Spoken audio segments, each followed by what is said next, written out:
رب اشرح لي صدري ويسر لي أمري واحلل عقدة من لساني يفقهوا قولي وأفوض أمري إلى الله إن الله بصير بالعباد. Ассаламу алейкум ва рахматуллахи ва баракату. Алла тағала адам баласына берген нығметтерін айтқан кезде «Уәлә ин таудду ниъматаллахи фәлә тухсуха». Сендер Алла тағаланың сіздерге берген нығметтерін санайтын болсаңыздар, есептей алмайсыздар дейді, оның санына жетпейсіздер дейді.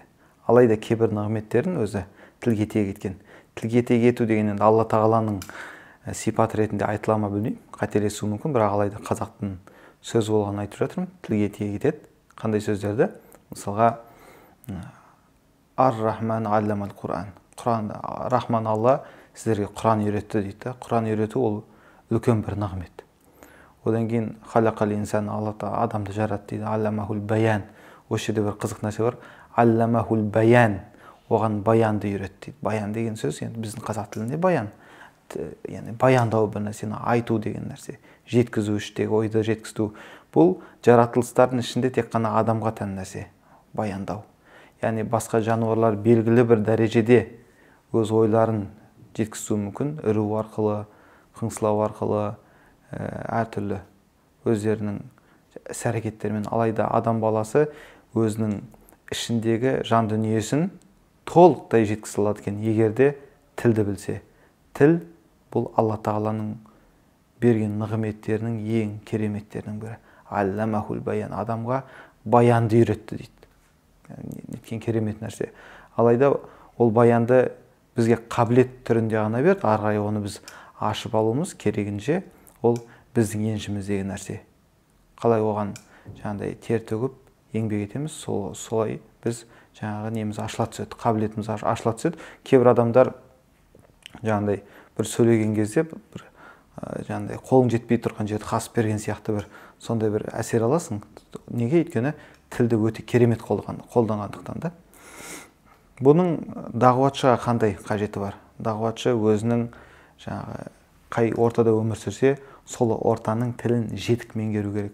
Өйткені бұл адам Алла тағаланың атынан сөйлейді, оның елшісі пайғамбардың атынан сөйлегеннен кейін дін деген бүткіл өмірді қамтиды. Өмірдің әрбір жаңағыдай бүге-шүгесіне дейін өмірдің әрбір қырын, өмірдің әрбір қырына діннің айтатын сөзі болғандықтан, оны жеткізуші дағуатшы адамда сондай бір тілдің қыр-сырын меңгеріп, қарсыдағы адамға дұрыс жеткізе алу керек. Сол үшін дағуатшы адам әрдайым өзінің тұрған жеріндегі тілді жетік меңгеру керек. Ол бір тіл болуы мүмкін, мысалы біздің ортамызда қазақ тілі сияқты, немесе бір ортада екі тілде, үш тілде сөйленуі мүмкін. Мысалы бізде орыс тілде мысалға бірге сөйленеді, онда жетік білген абзал. Енді біз тілді дұрыс игердік делік. Осы өзіміздің ортаның тілін, мейлі бір тіл болсын, екі тіл болсын, оны игеріп алғаннан кейін, оны кәдімгі ол тілді қолдана отырып біз енді дінге шақырамыз ғой. Немесе исламдағы адамды дұрыс жолға шақырамыз, тағы да дұрыс өмір сүруге шақырамыз. Бірақ Алла тағала осы жерде бір тағы бір нәрсе айтады Құранда. «Уәлақад каррамна бәни Адама». Мен адам баласын құрметті етіп жараттым дейді. Мейлі кез келген адам өзі жаман жолда жүрсе де, өзінің жаман жолда екенін ол білсе де, бірақ өзіне деген адамның ішінде құрметі болады.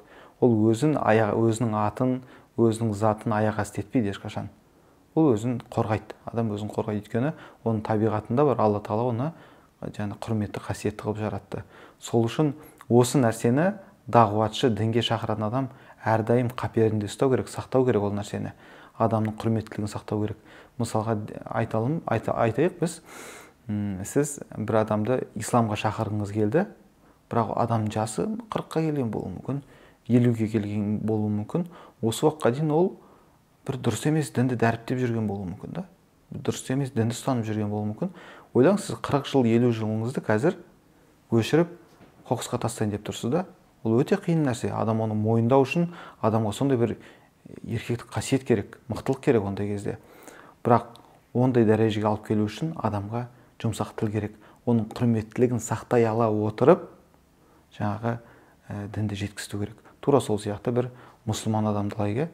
Мұсылман адам қателесіп әртүрлі жолда жүрген болуы мүмкін. Түбі мұсылман, бірақ исі мұсылман дейді ғой. Ол адамға да істеп жүрген нәрсесінің қате екенін айту үшін, оның қате екенін білу де мүмкін. Бірақ осы кезде де ол адамға дұрыстап жеткізу керек. жұмсақтықты қолдану керек. Кімде Алла тағала мысалға Харун мен оның Мұса мен Харунды Фирғауынға жіберген кезде айтады ғой, «Қуля лаху қаулан лаййинан». Оған жұмсақ сөйлеңдер, жұмсақ айтыңдар дейді. «Лааллаху ятазаккару ва ясға». Сол кезде ол жаңағындай ойланатын шығар, келетін шығар дінге дейді. Жұмсақ сөздің бұл жерде рөлі өте жоғары дінді жеткізуде. Кезінде бір патша түс көрген екен. Түсінде бүткіл тістері түсіп қалған екен. Сонымен ұйқыдан оянғаннан кейін түс жоритын бір кісіні шақырады. Сонымен айтады, мен осындай түс көрдім. Түсімде бүткіл тістерім түсіп қапты дейді. Не болады деген кезде, жақындарыңыздан айырыласыз деген екен. Жақындарыңыздан айырыласыз, тістің түсуі сол деген. Сонымен ол адамды ашуланған патша зынданға жібереткен, қаматып тастайды екен сорақта, дүре соқтырады. Сонымен тағы бір түс жору үшін алып келіңдер дейді. Тағы біреу келеді. Оған да көрген түсін баяндап береді, мен осындай түс көрдім дейді. Не болмақ? Не болады бұл жағдайымыз? Деген кезде, о патша дейді, сүйінші дейді. Сіз өзіңіздің әулетіңізде ең көп өмір сүретін адам болады екенсіз дейді. Сол кезде патша күліп жаңағы адамға бір қапшық алтын беріп шығарып салған екен дейді. Бірақ кеткеннен кейін күліп уәзірлерін айтты дейді. Байқасаңыздар, екеуі бір нәтижені айтып тұр, бір сөз айтып тұр. Бірақ мына адамның жеткізтуі менің жүрегіме жақты, тағдырдан құтыла алмаймыз, ол солай болайын деп тұрған нәрсе. Бірақ мына адамның сөзі маған жағымды келді деп айтқан екен. Бұл патшаның істеген дұрыс емес, бұл бөлек мәселе. Алайда сөздің құдіреті бұл мысалда көрінеді.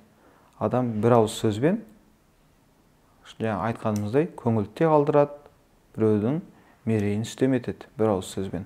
Оны дағуатшы адам өте жақсы білу керек. Ал дағуатшы адам айтар сөзін қалайша жұмсақ жеткізе алады? Оның қандай жолдары бар? Оған тоқталатын болсақ, бірінші алдына келген адамның әкесі сияқты қарым-қатынас жасау керек. Қалай әкесі сияқты болғанда жанашырлықпен. Әке баласын ешқашан жаманшылыққа қимайды ғой. Оған кей кезде ауыр сөз айтуы мүмкін, алайда сағын сындыратындай қылып айтпайды да оны. Әкеміздің сөздері есімізде, ұрысқан кездері бәріміздің жадымызда сақталған, алайда сағымыз сындырған жоқ қой әкеміз. Дұрыстап түсіндірді. Немесе сіз алдыңызға келген адамға дәрігер сияқты қарауыңыз керек.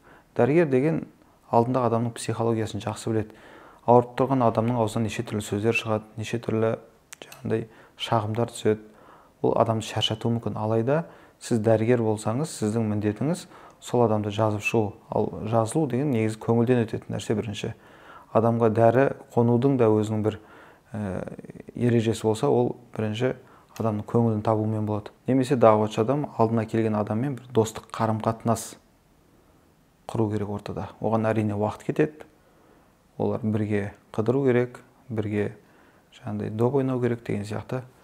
Достық қарым-қатынас құрғаннан кейін барып, үшінші жақтан сөйлеу керек. Ол қарсысындағы адамға мынаны былай істеу керек, мынаны бүйт, мынаны сөйт деп әмірші кейпінде емес, дос ретінде, яғни үшінші жақтан. Негізі дінде былай екен, пайғамбарымыз былай істеген екен, Құранда былай екен. Яғни мен оны істеп жүрмін деген сөз емес.